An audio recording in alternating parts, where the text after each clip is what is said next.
Sure, go ahead. Okay, so now it is my distinct pleasure and privilege to introduce our speaker today. Dr. Shearer is a staff psychologist here at VA Puget Sound. She's on her way to VA in Portland to take a huge leadership position. Very excited for her. Her area of expertise and interests include telehealth technologies to improve access to mental health services, adapting evidence-based therapies to telehealth, and supervision. She is recognized in the VA as a telehealth master preceptor and provides telehealth training and consultation throughout the VA healthcare system, which is national. I also want to just say I've had the true privilege to work with Dr. Shearer for years. She is also an outstanding clinician and a great leader, and it's my privilege to call her a friend as well. So with that, I'm gonna get out of here. Turn it over to Dr. Shearer, because you're gonna much rather hear from her than me.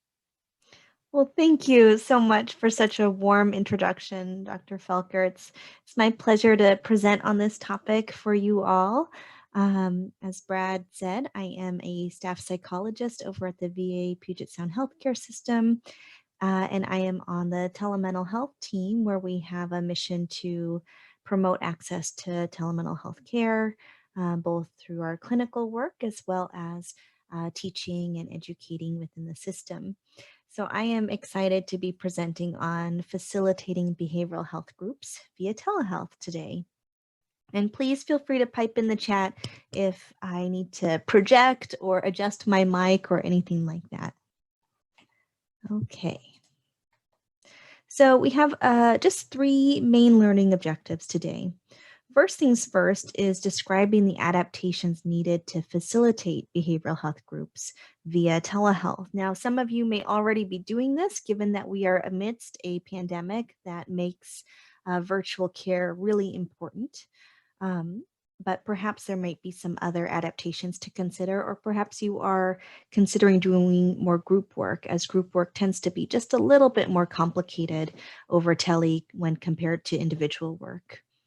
We're going to spend a hefty chunk talking about privacy and confidentiality related considerations, as these are amplified in a group setting when we are considering participants from their homes. And last but not least, we will talk specifically about strategies to facilitate telehealth groups. So this slide I chose to retain, although it's a little bit different right now, like I said, during a pandemic. So pre-COVID, we had some variation in where a participant may be located. And what I mean by that is, initially, our telehealth groups were typically a provider at a main facility, like in Seattle, for example, delivering care to a remote clinic. And that veterans would, excuse me, I'm coming from the VA, so veterans just slips off the tongue, but participants would be going into these remote clinics, and perhaps they would use one call to connect several remote clinics that would have 2 or 3 participants at each site. So we're all in the same virtual medical room, as it's called, doing a group that way. And then as technology progressed and as home-based care increased, we started to do hybrid groups where we would have some participants in remote clinics connecting on the computer screen, and some participants in their homes. And then we also have the case where everyone might be in their home. So right now, it's probably the latter that we are seeing the most of. However, in a post-COVID era, we might be able to think about what makes the most sense for ourselves, our participants, and the groups. But the other thing to consider is the type of group as well. And what I mean by this is, some platforms or modalities may be more suited to different types of groups. And you also might want to think about group size. So for a psychoeducation group where it may not be as important to see everyone's face and how they are reacting and engaging with each other, then it might make sense to have a really large group over telehealth, or have a group that includes people who are calling in because the technology is not sufficient for a video connection as well as video.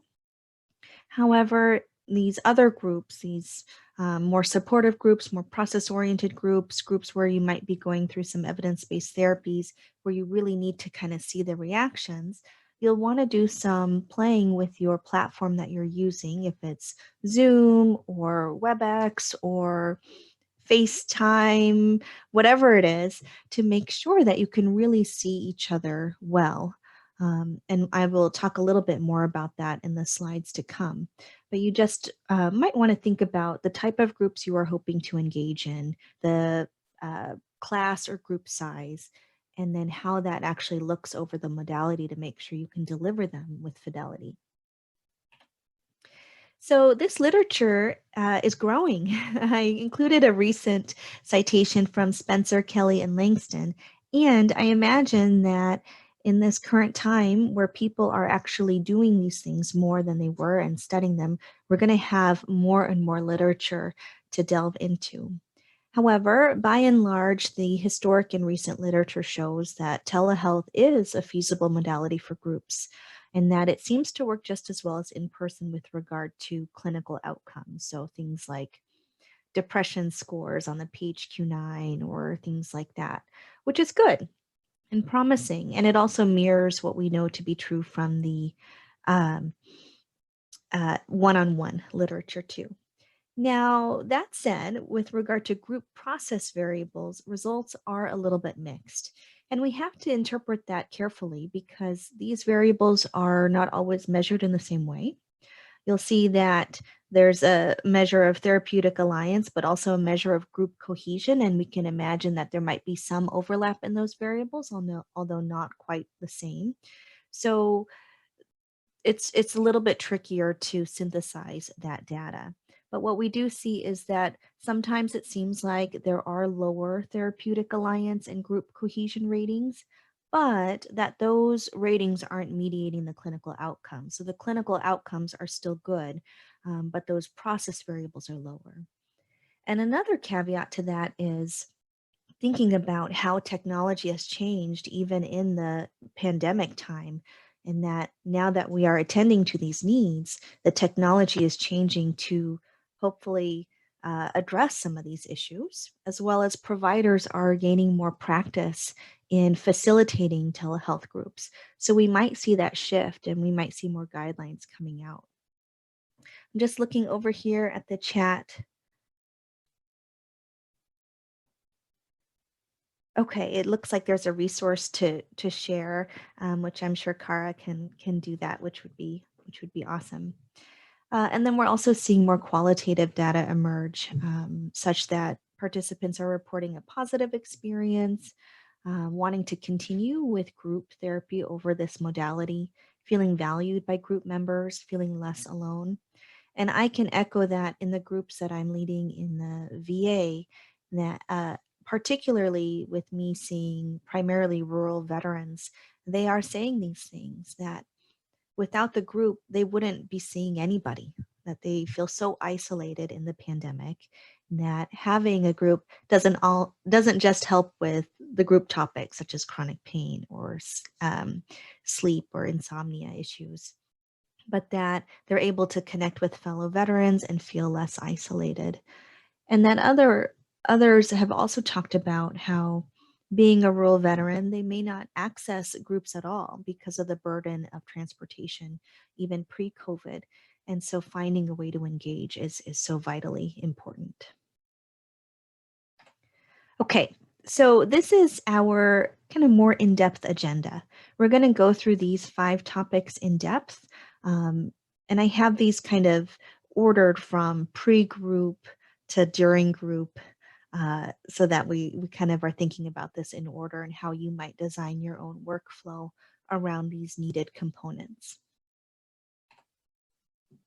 So first things first is technology setup. And obviously, I can't speak to all facilities and clinics and teams, so I would defer to your facility regarding which platforms are supported and creating a workflow that can integrate into your system.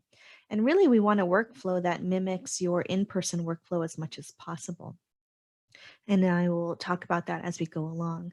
But bare minimum, ensuring a HIPAA compliant option to have video-based teleconferencing. And each site typically has their own preferences. Some have additional features. They all have their own kind of unique tidbits.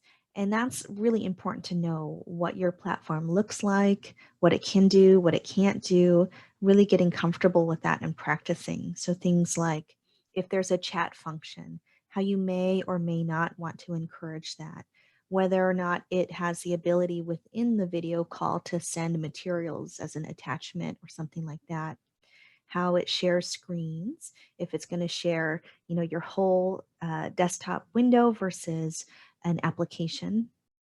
Some have camera tracking, so if I move this way, it would kind of follow me on the screen, which is sometimes good, except if you're perhaps wanting to demo something. I do a lot of acceptance and commitment therapy, so I have all kinds of props around my office, and so if I'm demoing something over here, the camera might not know, what to track, for example. So playing with that. Some of them have muting features where you as the host are able to mute certain participants, and you want to think about how you might do that in a way that um, is not perceived negatively. But sometimes when we're seeing patients from their home environment, there can be a lot of background noise, and that's something to talk about with the whole group, that you might have to mute, that they might need to mute themselves so that the whole call is clear.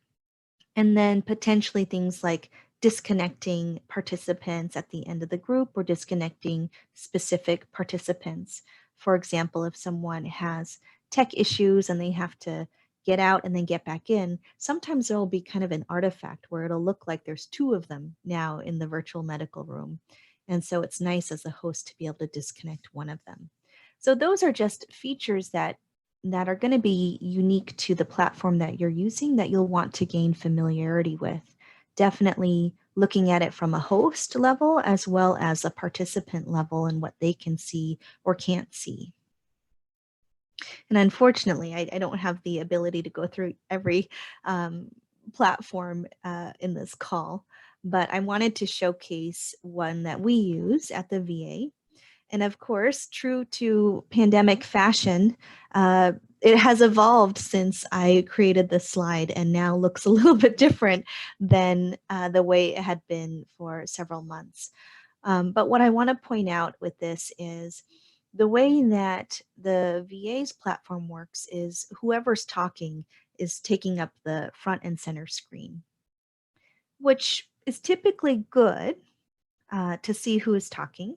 However, sometimes if someone has a lot of background noise in their home environment, then they take up the front and they're in the middle of the screen, even if they're not always talking. And that would be a good time to make use of that mute feature or to tell them, hey, can you mute while you're not talking so that we can see each other better? You'll see this is the anger management class, and I have 4 or 3 pretty angry dragons in my class here. And you'll see that the way this platform works is whoever's not talking is in a row at the bottom. We used to have a platform that would show everybody as a grid, more like Hollywood Squares or the Brady Bunch. And most providers and patients prefer that so that they can see everybody at once. Whereas with this ribbon, sometimes you can't see everyone. And so there might be some people that haven't spoken and aren't showing up. The VA has since corrected that, which is good, and that more people can be seen, but it's something to think about with your platform. What are the limits in terms of the number of boxes that you would be able to see? How will that look? What are some, issues if you can't see everyone? Other features here, you can see there's a chat feature where I've typed in a welcome. You can see at the bottom there's mute and a share screen feature. There's my picture in the upper corner, which I often will turn off so it's not so distracting. But it's just a slide to highlight that you'll want to get to know what your platform looks like. and ideally test it out with some colleagues to really see what a group looks like and feels like. So test it both as the host and the participant. So let's start jumping into those sections some more. We're going to start talking about privacy and confidentiality, which is really the one of the areas that is most affected when we're doing a home-based group. So whenever home-based patients are included, so even if you were seeing several patients at a rural clinic, for example, and you just had one or two people from their homes, you would want everybody, even the people in the clinics, to agree that this is a hybrid or this is a group that includes home-based participants. And the reason for that is because whenever home-based participants are included, there is a greater risk for a breach of privacy. Because in their home setting, the onus is on the participant to ensure that that setting is private, secure, that soundproofed, all those things. And they may not kind of understand the need for that privacy in the same way that in a clinic, the clinic would be designed. And of course, we would want to talk to everyone about that.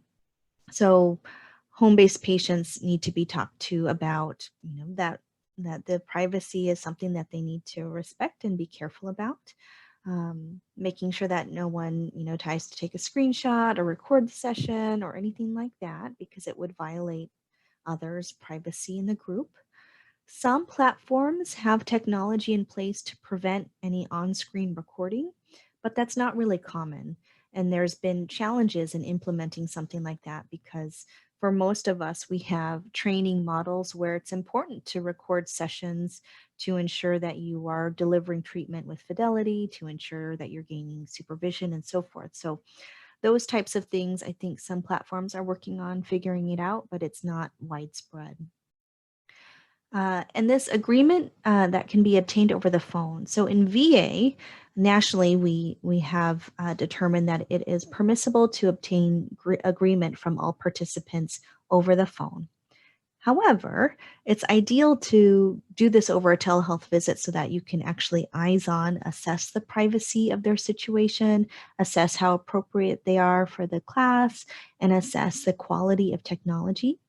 And whether or not you obtain that agreement over the phone, again, I would defer to your facility, your clinics, your teams, your judgment to see if that would suffice. You might consider sending participants a hard copy or digital copy that of a document that goes over the privacy and limits, and perhaps a little bit of an introduction to groups, and then document that in their medical record as well to show that, look, this is what we talked about, this is what they agreed to. And I have a couple of examples of what that might look like on the next slide. It looks like there's a Q&A. Yes, and thank you, Dr. Felker, for addressing this one, that by and large, over group, it seems just like one-on-one, but the literature is burgeoning. So this is an example of a letter that could be sent out. In the VA, we make use of a program called secure messaging, which is essentially an encrypted email system. And so we would send this out over that, perhaps snail mail for patients that don't have that or prefer that.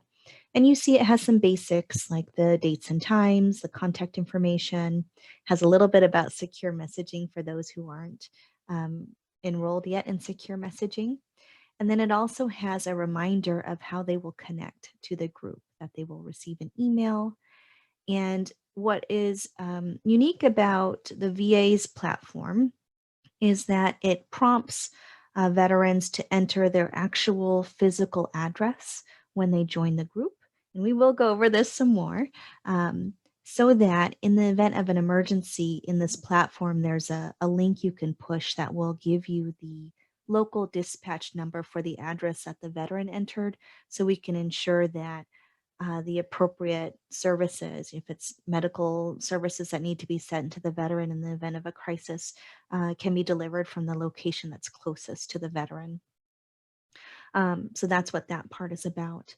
Then it has a little bit about kind of what to do and some netiquette, if you will. So muting unless you're speaking, what to do if it disconnects, making sure that they read over the group telehealth agreement, which is a national document from the VA, and just something for you to consider for your own practice if it makes sense to do so.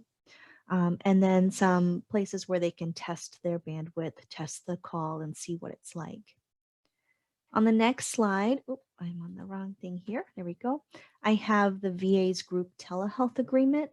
I'm not expecting you all to be able to read this all carefully in this session today, but I just wanted to highlight some of the things that the VA system has identified as important for participants to consider when they're engaging in home-based groups. So things like the confidentiality piece and how the provider will manage confidentiality, but also how the participants will agree to maintain the confidentiality for everyone in the group. Just a little bit about risks and consequences. So risks being that there is a risk that someone could hack into the video feed and listen in. I usually try to infuse a little humor when I talk about this and talk about how I won't be getting any of my participants' financial information or banking or any details like that. I don't think what we talk about will be very interesting to others out there, but there is a risk and that they should know that. A little bit about privacy, like we discussed already in this talk today. There's also just a little bit about just kind of dignity and behavior, that treating this group like a behavioral health group, treating others with respect. So just something to consider. Okay, looks like there's a chat that it has been answered about the slides being disseminated later on. Great. When you are inviting a participant to the group, so considering how you do this in your clinics and if you might have such an opportunity to do this via virtual care. So for example, if I receive a referral for my CBTI, my cognitive behavioral therapy for insomnia or healthy sleep class, I will typically call the participant that's being referred to invite them to this class. And I will tell them the details about it, who I am, and I will go over these things. So we just talked about some of the privacy pieces and tech setup pieces, but I also talk about just the general group rules and how to join. So how they might ensure confidentiality of the group members. And I want to just highlight a little case example here. So, for example, I had a veteran whom I was treating one-on-one with significant chronic pain, and I invited him to join my upcoming Act for Chronic Pain class. I thought it would be a great fit. And we had been meeting one-on-one in what looked to be his home office with no concerns about privacy or confidentiality. The technology seemed great, bandwidth seemed great. But I did notice that in our one-on-one sessions, the door behind him at some distance was open. And it never seemed to be an issue in one-on-one because we had talked about how the privacy is on him and to make sure that his space is comfortable, is private, is secure. And he always said it was. But I did bring up that for the group, though, things are a little bit amplified because it's not just what you feel comfortable with, but it's what everybody in the group would feel comfortable with in terms of their privacy. So having an open doorway may not feel comfortable for others in the group. They may wonder about who else is in the house that could or could not hear them. And it was at that point that he shared with me that his office is actually a pass-through, and he leaves the door open for his wife to go to her office. She had never come in any of our sessions before, so it had never come up. But I'm glad I brought that up because we wouldn't have known, and that would be a significant breach of privacy. And he was able to let his wife know about the group and the need to shut the door and to make sure she had anything she would need so that he wouldn't be interrupted. But that's just an example of why it's nice to do some of these conversations over a video call. And even if it's someone who is established with individual video-based teletherapy, that it's still important to bring up these concerns because their metric for what they feel in terms of something being private and secure enough may not be the same for a group. The group etiquette piece is just like individual telehealth etiquette to treat the behavioral health group like an in-person behavioral health group, dressed on time, prepared, not having the TV on in the background, not eating or drinking or smoking or anything like that. But then additionally, muting when not speaking to preserve the sound quality. And then doing that emergency planning, as I started to talk about. Typically, the emergency plan is to contact 911 and have emergency services, whatever is needed, dispatched to the participant. But you would want to make sure that you, as a facility, have a standard, which you likely already do for individual care.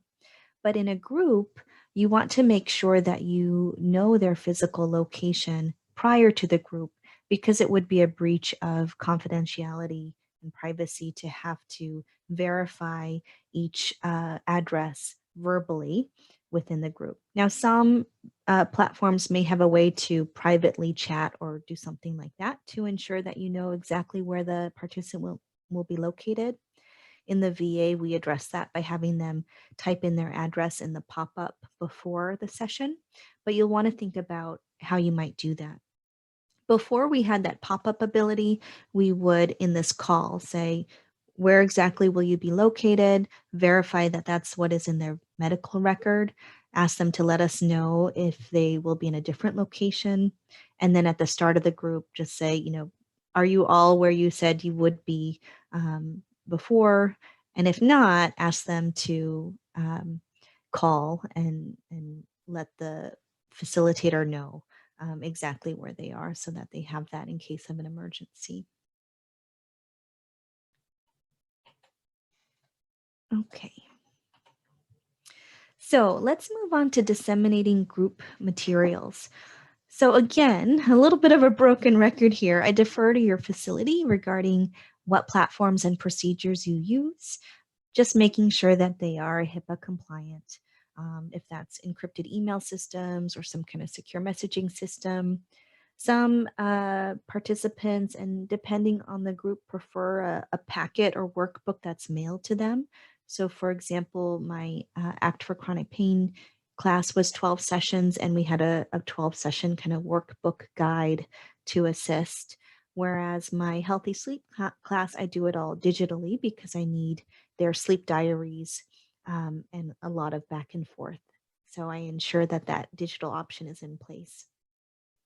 It's really good to test how you're going to review your materials in the group. So enlist a colleague to do some share screen.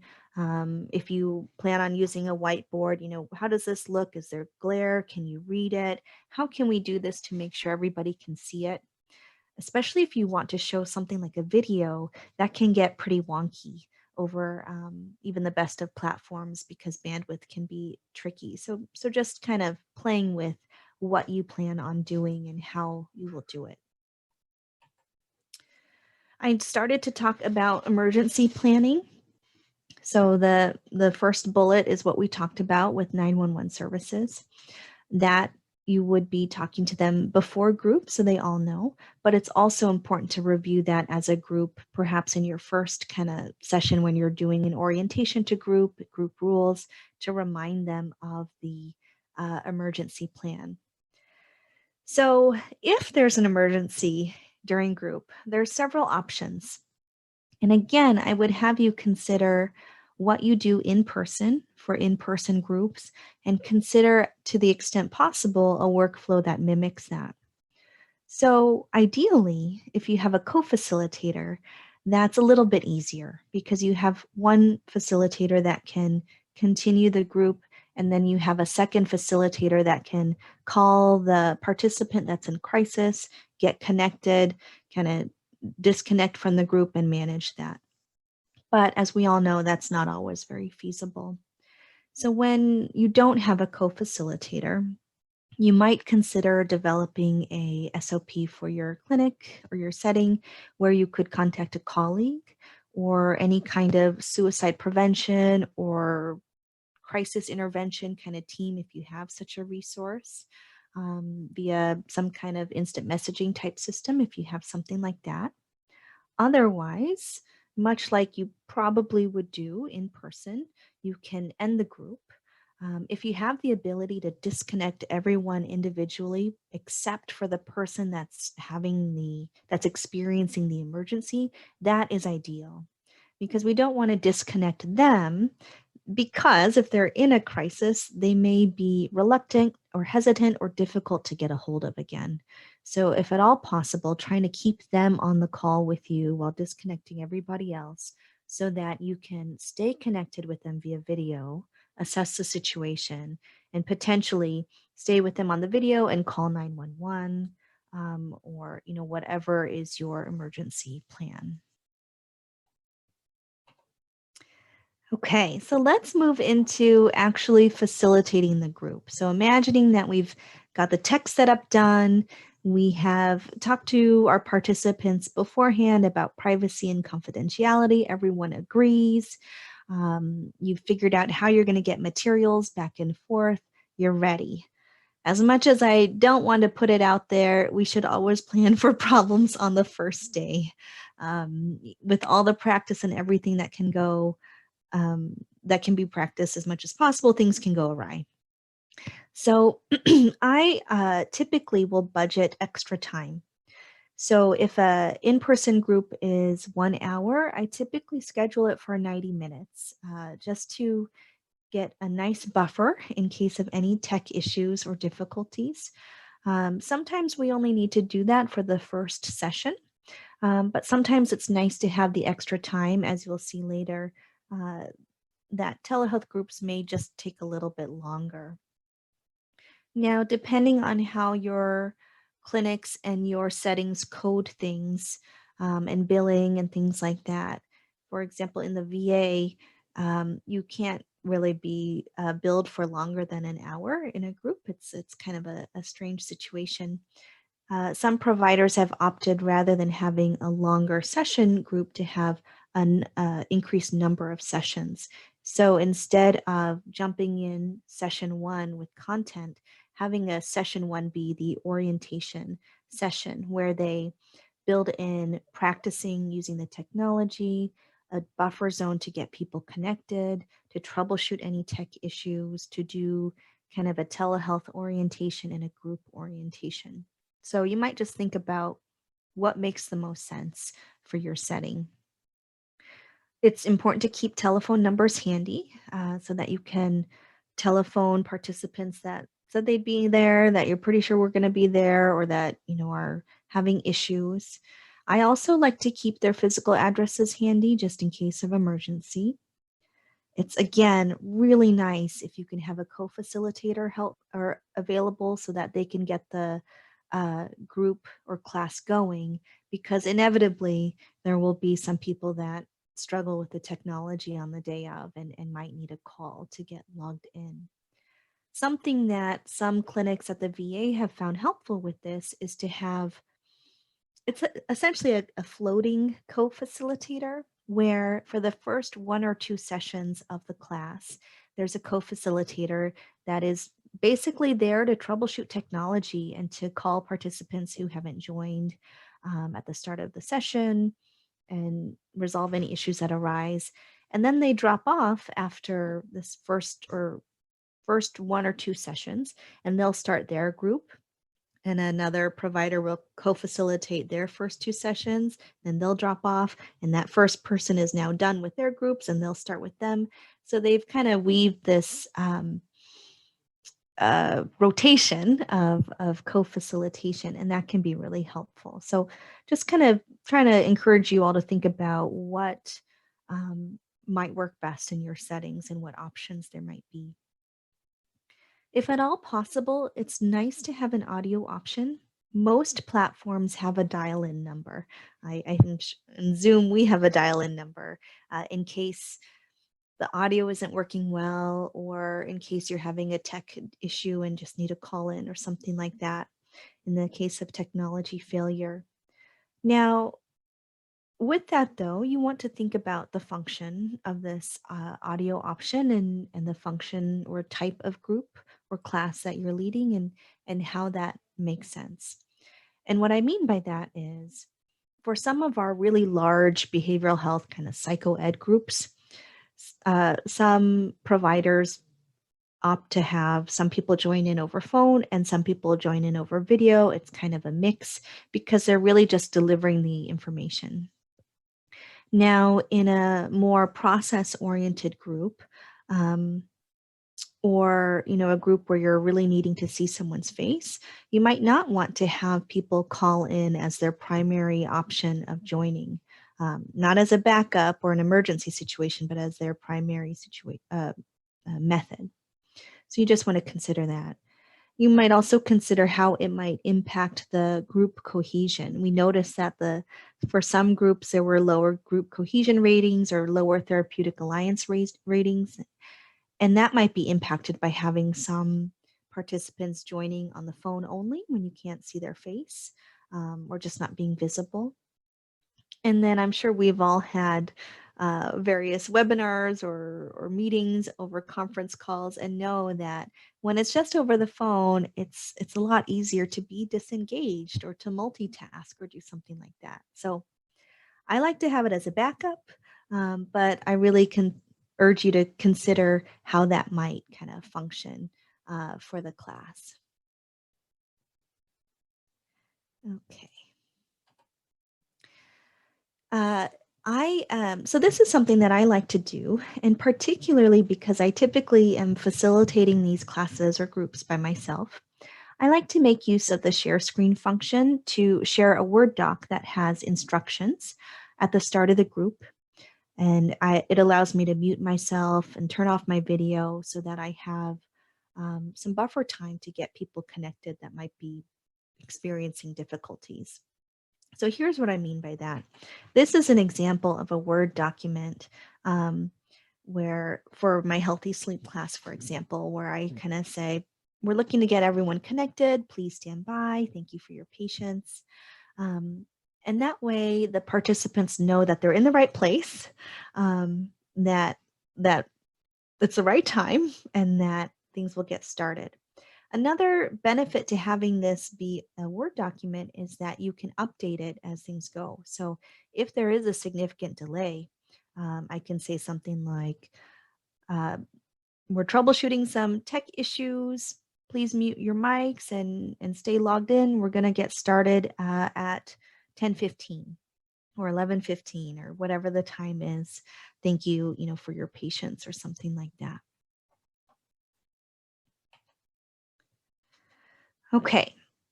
And then not all programs have this, but one feature that some programs have is a lock feature. And with this, once the participants that you are expecting have joined, or perhaps typically for me, if it's 5 or 10 after the hour, I will lock the session. This prevents anybody else from joining.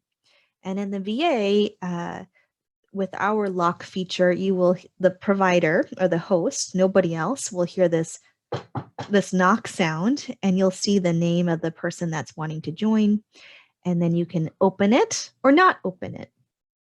And this happened for me once, where I had a veteran who disconnected because he had some blip in his technology, and I forgot to unlock the group so he could get back in, and I heard the knock and saw his name and was able to unlock it and let him in.